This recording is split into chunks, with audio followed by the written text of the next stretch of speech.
Hello everyone, welcome back to my channel. तो कैसे हैं आप सब? उम्मीद करती हूँ आप सब ठीक होंगे और स्वस्थ होंगे। स्वागत है आपका एक और नए व्लॉग में। तो आज हम क्या बना रहे हैं? आज मैं बना रही हूँ सौंफ के लड्डू। और ये मैं किस लिए बना रही हूँ, क्योंकि हस्बैंड को हो गई है गर्मी पेट में, तो उनको जो गांव में वैद्य वगैरह होते हैं, बड़े आदमी जिनको नॉलेज होती है, तो उन्होंने बोला कि आप ना सौंफ के लड्डू खाना तो पेट की गर्मी दूर हो जाएगी। क्योंकि उनकी जो धरण होती है, हमारे यहाँ नाभि में जो होती है वो डिग विग जाती है, तो उसको धरण बोलते हैं। जैसे पेट दर्द हो जाता है, भूख नहीं लगती, तो ये सब दिक्कत हो गई थी उनको। तो उसी के लिए मैं यहाँ पे ये सौंफ के लड्डू बना रही हूँ, क्योंकि इसकी सौंफ की तासीर ठंडी होती है, तो गर्मियों में इसको खाना अच्छा होता है। तो वही सब मैं बना रही हूँ। तो यहाँ पे मैंने 250 ग्राम के आसपास सौंफ लिए और साथ में लिया है आटा, ड्राई फ्रूट्स हैं और मीठे। मीठे में मैंने पिसी हुई चीनी ली है, जिसको खांड भी बोलते हैं। तो सबसे पहले हम सौंफ को साफ कर लेते हैं। उसमें छोटी-छोटी डंडियाँ होती हैं और कभी-कभी कंकड़ भी आ जाते हैं मिट्टी की, छोटी-छोटी डलियाँ भी हो जाती है, तो उसको हम निकाल के साफ कर लेंगे अच्छे से। उसके बाद मैंने ड्राई रोस्ट करने के लिए कढ़ाई में डाल दिए और इसको हमें ज़्यादा नहीं भूनना है, अदरवाइज़ ये कड़वी हो जाएगी। और इसको हल्का-सा भूनना है, 1 से 2 मिनट के लिए भूनना है, उसी में ये इसका कलर चेंज हो जाता है। और इसको बोलते हैं कि कच्चा-पक्का ही बना के खाते हैं पेट की गर्मी दूर करने के लिए। तो सौंफ भी मेरी यहाँ पे भुन चुकी थी, 2 मिनट हो गए इसको, तो मैं इसको एक थाली में निकाल लेती हूँ और ठंडा करने के लिए रख देंगे साइड में। और उसी कढ़ाई में हम आटा भी ले लेंगे। आटा यहाँ पे मैंने मेज़र करके नहीं लिया, बस रैंडमली ऐसे ही ले लिया। तो ये 1 किलो के आसपास तो होगा ये आटा यहाँ पे। तो इसको भी हम भून लेंगे। अभी तक घी का यूज़ मैंने कहीं नहीं किया है, इसको भी हम सूखा ही भूनने लग रहे हैं यहाँ पे। और आटे में भी 3 से 4 मिनट लग गए थे, क्योंकि थोड़ा ज़्यादा क्वांटिटी में था, तो इसका भी कलर चेंज होता हो जाता है जब आटे को भूनते हैं तो। तो यहाँ पे आटा भी भून चुका है, इसको भी हम अलग से परात में निकाल लेते हैं ठंडा करने के लिए। तो यहाँ पे मैं इसको थोड़ा चला दे रही हूँ, क्योंकि कढ़ाई अभी गर्म है, तो गर्म कढ़ाई में भी आटा लगने का डर होता है, तो इसलिए मैं इसको चला रही थी। और इसको तुरंत ही निकाल लेंगे। तो जब तक आटा हमारा ठंडा हो रहा है, तो सौंफ तो ठंडी हो गई थी, इसको हम मिक्सी के जार में डाल के पीस लेते हैं। तो यहाँ मैंने बड़ा जार लिया, क्योंकि सौंफ की क्वांटिटी ज़्यादा थी, तो यहाँ पे हम पीस लेंगे सौंफ को। और ये पहली बारी में बिल्कुल बारीक नहीं पिसेगी। मेबी मेरी मिक्सी में तो पिसा नहीं, हो सकता है मेरे इसके ब्लेड इतने शार्प ना हो, आपके में पिस जाए। मुझे तो यहाँ पे 2 से 3 बार लगे थे इसको पीसने में। तो यहाँ पे आटा भी ठंडा हो चुका था, तो इसको हम छान लेंगे। छाना मैंने इसलिए आटा, क्योंकि जब हम भूनते हैं तो कुछ नीचे लग जाता है, तो ऐसे जली हुई डली सी बन जाती है आटे की, तो वो अलग हो जाएँगी और बिल्कुल साफ-सुथरा आटा हमें नीचे मिल जाएगा। इसलिए मैंने इसको छान लिया पूरे आटे को। और आटा ठंडा करके ही छानना है, अदरवाइज़ गरम-गरम छानेंगे तो फिर छलनी हमारी जल जाएगी आटे से। तो यहाँ सौंफ को भी मैं छान लेती हूँ। तो जो बारीक पिसी हुई सौंफ है वो नीचे रह जाएगी, और अभी तो बाकी दरदरी बची हुई थी बहुत सारी, तो उसको मैं वापस से छोटे वाले जार में डाल के और दोबारा से पीस लूँगी। क्योंकि छोटे वाले जार में भर के आएगा तो उसमें अच्छे से पिस जाएगा। और यहाँ मैं हाथ से प्रेशर कर कर के इसको छान रही थी।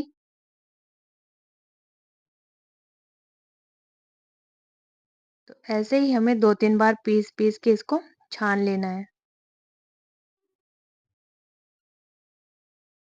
और हस्बैंड तो कह रहे थे कि छानने की क्या ज़रूरत थी, वैसे ही डाल देती, क्योंकि सौंफ तो हम वैसे भी खाते हैं, पसंद है सूखी कच्ची सौंफ भी खा लेते हैं हम। बच्चों को भी अच्छी लगती है, हम भी खा लेते हैं, तो वो यही बोल रहे थे कि बिना छाने भी डाल देती, कोई दिक्कत वाली बात नहीं थी। बट मैंने यहाँ पे लड्डुओं की शेप अच्छी आई, दिखने में अच्छे लगे, इसलिए मैंने अपना छान लिया था इसको। तो यहाँ पे मैंने खांड ली है मीठे के लिए, और ये हाफ केजी से तो कम ही थी खांड।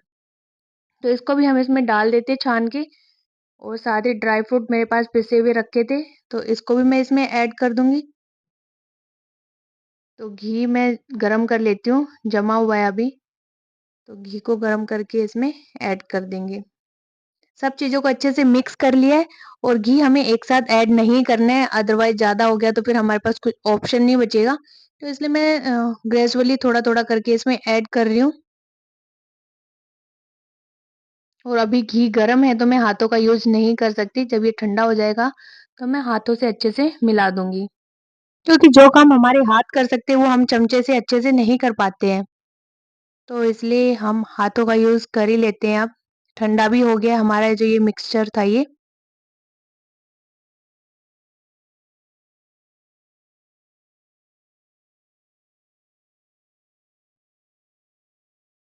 तो यहाँ पे ये घी इसमें कम रह गया था तो मैं इसमें और घी डाल दूँगी और दोबारा से अच्छे से मिला लेंगे और देख लेंगे अगर फिर कोई कमी रहती है तो। तो यहाँ पे मैं इसके हल्के से लड्डू बना के देख लेती हूँ, अगर अच्छे से बन जाएँगे तो सही है, अदरवाइज़ फिर इसमें थोड़ा और घी डालेंगे। और यहाँ पे जब मैं लड्डू बाँधने लगी तो मुझे थोड़ा-सा लगा कि घी थोड़ा और डालना चाहिए, तो मैंने फिर और डाल दिया और जितना डोली में मेरे पास था वो लगभग सारा यूज़ हो गया था इसमें।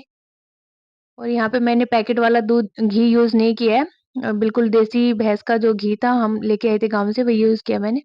और यहाँ पे हस्बैंड आ चुके थे टेस्ट करने के लिए कि कैसा बना है, लाओ मैं टेस्ट करती हूँ। और फिर उन्होंने 1 चम्मच तो खाया फिर कह रहे ला 1 लड्डू भी दे ही दे मुझे, लगते हाथ ये भी खा ही लेता हूँ। तो मैंने 1 लड्डू उनको दे दिया और यहाँ पे हमारे लड्डू भी अच्छे से बनने लग रहे थे, क्योंकि अब घी इसमें सही था। तो मैं सारे लड्डू ऐसे बाँध लेती हूँ और बच्चे अभी सो रहे हैं, तो उनके सोने के बाद ही मैंने बनाया था, उनको भी अच्छे लगे थे ये लड्डू, वो भी खा लेते हैं।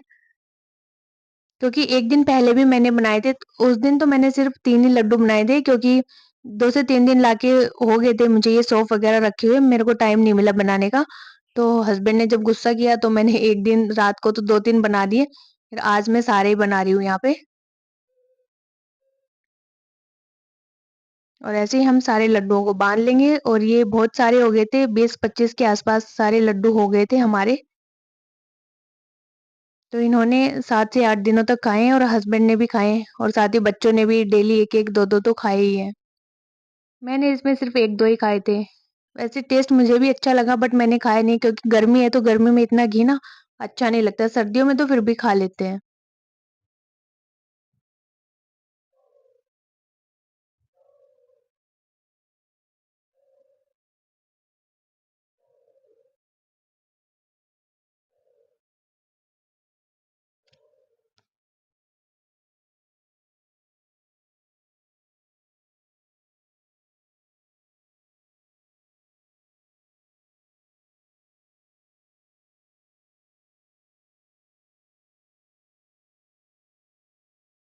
तो यहाँ पे सारे लड्डू मेरे बन चुके हैं। तो इनको अभी तो मैं खुला ही रख दूँगी, अगर किसी ब कंटेनर में बंद करके रखेंगे तो गर्मी से ये सारे फूट जाएँगे, तो मैं रात भर इनको खुला ही छोड़ूँगी। तो यहाँ पे मेरे सारे लड्डू बन के हो चुके हैं रेडी और देखने में भी अच्छे लग रहे हैं, खाने में भी टेस्टी थे और आप भी इसे दवाई के रूप में बना के खिला सकते हैं और वैसे भी खा सकते हैं, सौंफ तो वैसे भी हेल्दी होता है। तो बाय बाय गाइस, होप आपको ये रेसिपी पसंद आई होगी। Thanks for watching and take care.